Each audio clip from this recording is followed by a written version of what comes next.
Doctor Tariq فضل چودھری صاحب، آپ سے آغاز کروں گی. فرمائے دیجیے گا کہ آپ کا حلقہ NA47 ہے. شعیب شاہین دعویٰ کرتے ہیں کہ 1,05,000 کے قریب انہوں نے ووٹ لیے، آپ کے 51,000 تھے، اور انہوں نے کہا کہ جمع تفریق یعنی کنسولیڈیشن میں فارم 48-49 میں بڑے مسئلے پڑے. اس کے اندر جو واچ ڈاگز ہیں، جو آرگنائزیشنز ہیں، NGOز ہیں، وہ بھی اس کی تصدیق کر رہی ہیں. بہرحال الیکشن کمیشن نے 11 فروری کو کنسولیڈیشن روک دی تھی، پھر RO نے بھی ریٹن آرڈر کے تحت یہ روک دیا کام، لیکن فیصلہ تو کنسولیڈیشن کے بغیر ہی آ گیا نوٹیفیکیشن کا، باوجود اس کے کہ 11 فروری کو آپ کا نوٹیفیکیشن نکال دیا گیا، جبکہ 12 فروری اگلے دن کنسولیڈیشن شروع ہوئی.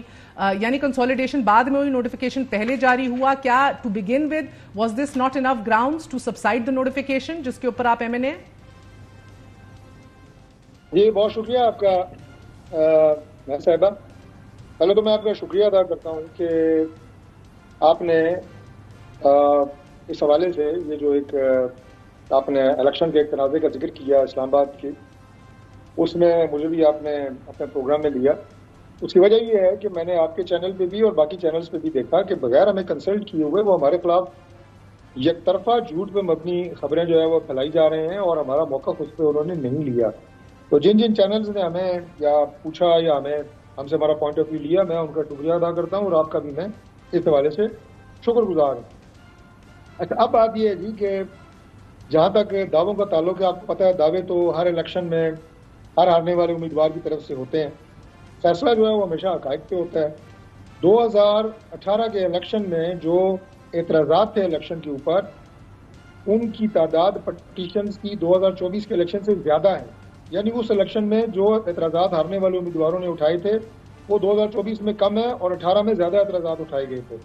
تیسری بات یہ ہے جی کہ جو آپ نے فارم دیکھیں، اب جو لوگ ظاہر ہے جو براہ راست قانون نہیں جانتے یا ان معاملات میں براہ راست ملوث نہیں ہیں، وہ ان ٹیکنیکل معاملات کو سمجھتے نہیں ہیں. اب میرے ساتھ اس دن آپ کے میں کنسلٹیشن کی پوائنٹ کا جواب دے رہا ہوں. میرے ساتھ اس دن ایک بڑے سینئر ممبر پاکستان تحریک انصاف کے پارلیمنٹرین بیٹھے تھے، اور انہوں نے کہا کہ جناب ٹرائیبیونل کے خلاف شکایت لے کے یہ الیکشن کمیشن آف پاکستان چلے گئے ہیں، حالانکہ الیکشن کمیشن آف پاکستان سے اس سے کوئی لینا دینا نہیں ہے. تو میں نے پھر اس دن پروگرام ہی میں جواب دیا، اور بعد میں نے باقاعدہ پریس ٹاک کر کے بتایا کہ یہ سیکشن 140 ہے الیکشن کمیشن ایکٹ 2017 کا. وکیل تو میں نہیں ہوں، لیکن اب ظاہر ہے تھوڑا یہ معاملات میں رہنے کی وجہ سے معلومات آپ کو یاد رہ جاتی ہیں. کلی اختیار ٹرائیبیونل کی تشکیل کا الیکشن کمیشن کا ہے، سول ان کی اتھارٹی ہے. اور اگر کسی کو کوئی شکایت ہے کسی ٹرائیبیونل سے تو وہ بھی الیکشن کمیشن آف پاکستان رجوع کرتا ہے. ہائی کورٹ اس سلسلے میں کوئی پاورز نہیں رکھتی، نہ الیکشن کمیشن، نہ ٹرائیبیونل کی تشکیل کا، اور نہ ٹرائیبیونل کو تبدیل کرنے کا، نہ اس کے خلاف وہ شکایت سننے کا. ٹرائیبیونل کا رجسٹرار بھی الگ ہوتا ہے، اس کا جو تقرری ہے وہ بھی الیکشن کمیشن آف پاکستان کرتا ہے. یہ بات واضح ہوگی. اب بات یہ ہے کہ جو کنسولیڈیشن کی بات ہے وہ یہ ہے کہ کنسولیڈیشن میں نہ تو ووٹوں کی گنتی ہوتی ہے، نہ کوئی اس میں کوئی سارے بکسے دوبارہ کھولے جاتے ہیں. جب آپ کا ریکارڈ چلا جاتا ہے الیکشن کمیشن آف پاکستان کے متعین کردہ ریٹرننگ آفیسر کے دفتر میں، تو کنسولیڈیشن کے وقت آپ کے جو ریجیکٹڈ ووٹس ہوتے ہیں وہ بھی 8-10 تھیلوں میں سے نکال کے انہیں کاؤنٹ کر لیا جاتا ہے. اگر ان کی تعداد وہی ہو جو آپ کو فارم 45 پہ لکھی ہوتی ہے تو دیٹ از دی کنسولیڈیشن. یہ پورا عمل گھنٹے ڈیڑھ سے زیادہ کا نہیں ہوتا.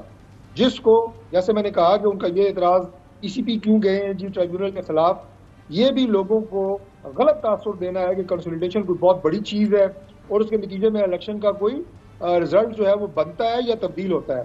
کنسولیڈیشن کا رزلٹ بننے سے یا اس کے اناؤنسمنٹ سے کوئی تعلق نہیں ہے. وہ آپ کا رزلٹ پہلے بن جاتا ہے، اور کنسولیڈیشن صرف آپ کے ریجیکٹڈ ووٹس وغیرہ کو دیکھا جاتا ہے اور وہ ان کا اعلان کیا جاتا ہے. یہ تیسری بات ہوگی جی. چوتھی بات جو آپ نے کی، دیکھیں اب یہ کہ ہم گئے کیوں، یہ بھی ایک سوال تھا. گئے ہم اس لیے ٹرائیبیونل کی اپنا تبدیلی کے لیے کہ یہ پروسیس جو ہے ٹرائیبیونل میں جو شکایات آتی ہیں الیکشنز کے حوالے سے، یہ ٹرائل کورٹ کا کام کرتے ہیں جس میں تمام شواہد کو جمع کیا جاتا ہے. میں مختصر ترین بات کر رہا ہوں، جس میں آپ کے فارم 45 ہیں، جس میں آپ کے باقی ایویڈنسز ہیں، جس میں ہمارے پولنگ ایجنٹس کے ایفیڈیوٹس ہوتے ہیں. موٹی موٹی بات اور بھی ایویڈنس دے سکتے ہیں ہم، وہ سارا جمع کر کے باقاعدہ متعلقہ اداروں سے، فورمز سے ٹرائیبیونل اس کا فورنزک کروا سکتا ہے. نادرا سے انگوٹھے جو ہے وہ ویریفائی ہو سکتے ہیں. جیسے اس سے پہلے ایک الیکشن ٹریبیونل نے جو پی ٹی آئی کی گورنمنٹ میں جو ان کے ڈپٹی اسپیکر تھے قاسم سوری صاحب، ان کی ویریفیکیشن نادرا سے کروائی تھی اور 50,000 انگوٹھے میچ نہیں کیے تھے اور ان کا نوٹیفیکیشن کینسل ہوا تھا، گو کے بعد میں سپریم کورٹ سے سٹے انہیں مل گیا تھا.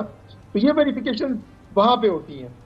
ہمیں انفارچونیٹلی جو گلا تھا یا جو شکایت تھی وہ یہ تھی کہ ہمارا پراپر ٹرائیبیونل میں ٹرائل ہونے کی بجائے وہ جو پروسیڈنگز ہو رہی ہیں وہ ہائی کورٹ میں جو ایک ریٹ پٹیشن ہوتی ہے اس طرز کی پروسیڈنگز ہو رہی ہیں. اور ہمیں جج صاحب کے کانڈکٹ پہ کوئی اعتراض نہیں تھا، ان کی آنیسٹی انٹیگریٹی بھی کوئی اعتراض نہ تھا نہ ہے. یہ صرف ایک پروسیجر جو پیس کے اوپر آپ کو اعتراض ضرور تھا کیونکہ بار بار ہیسٹ کا ذکر کیا گیا. طارق صاحب I'll get to that doctor صاحب کہ بڑا ہیسٹلی کنڈکٹ کیا جا رہا ہے، but I'll get to that in a minute.